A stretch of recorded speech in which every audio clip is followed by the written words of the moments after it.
क्या आपने कभी सुना है कि एक बहन ने अपने ही सगे भाई का सिर काटकर भाले पर टांग दिया हो? जी हाँ, आपने सही सुना। एक बहन जिसने रक्षाबंधन के सारे वचन भुला दिए। एक बहन जिसने अपने हाथों को अपने ही भाई के खून से रंग लिया। यह कोई काल्पनिक कहानी नहीं है। यह कहानी है भारत के अंतिम हिंदू सम्राट पृथ्वीराज चौहान की बेटी बेला की। वह बेटी जिसने सती होने से पहले महाकाली का रूप धारण कर लिया था। इतिहास की किताबों में आपको पृथ्वीराज चौहान की वीरता के किस्से मिलेंगे, मगर इतिहास का एक पन्ना ऐसा भी है जो खून के आंसुओं से लिखा गया है। आखिर क्यों एक पिता अपनी ही बेटी का दुश्मन बन गया? आखिर क्यों एक डोली को श्मशान की राख बनना पड़ा? जानिए इतिहास का वो सच जो अक्सर छिपा दिया जाता है। अगर आप आज दिल्ली में रहते हैं तो आपने पूसा इंस्टीट्यूट का नाम जरूर सुना होगा। वही इलाका जहां आज बड़ी बड़ी इमारतें और सड़कें हैं। सदियों पहले यहां घना जंगल और बीहड़ हुआ करता था।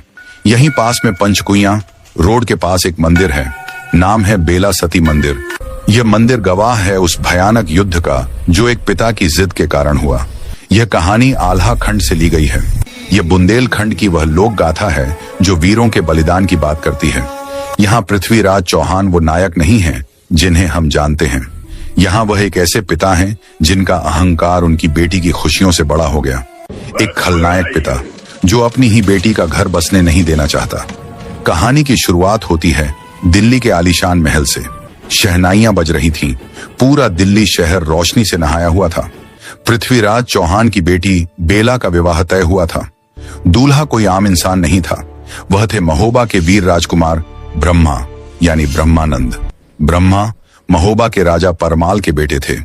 उनकी वीरता के किस्से दूर दूर तक मशहूर थे। बेला जितनी सुंदर थीं, ब्रह्मा उतने ही वीर। दोनों की जोड़ी को देखकर लोग कहते थे कि जैसे राम और सीता का मिलन हो रहा हो। विवाह बड़े धूमधाम से संपन्न हुआ। हाथी, घोड़े और पालकियों का तांता लगा हुआ था। महोबा से आल्हा और ऊदल जैसे महान योद्धा बारात लेकर आए थे। सब कुछ ठीक चल रहा था। रिश्ते जुड़े, रस्में हुई और विवाह हो गया। मगर असली कहानी तो अब शुरू होनी थी। उस समय एक रिवाज होता था, गौना। शादी के कुछ समय बाद वधू को विदा करा के ससुराल ले जाया जाता था। विवाह के बाद ब्रह्मा अपनी बारात लेकर महोबा लौट गए।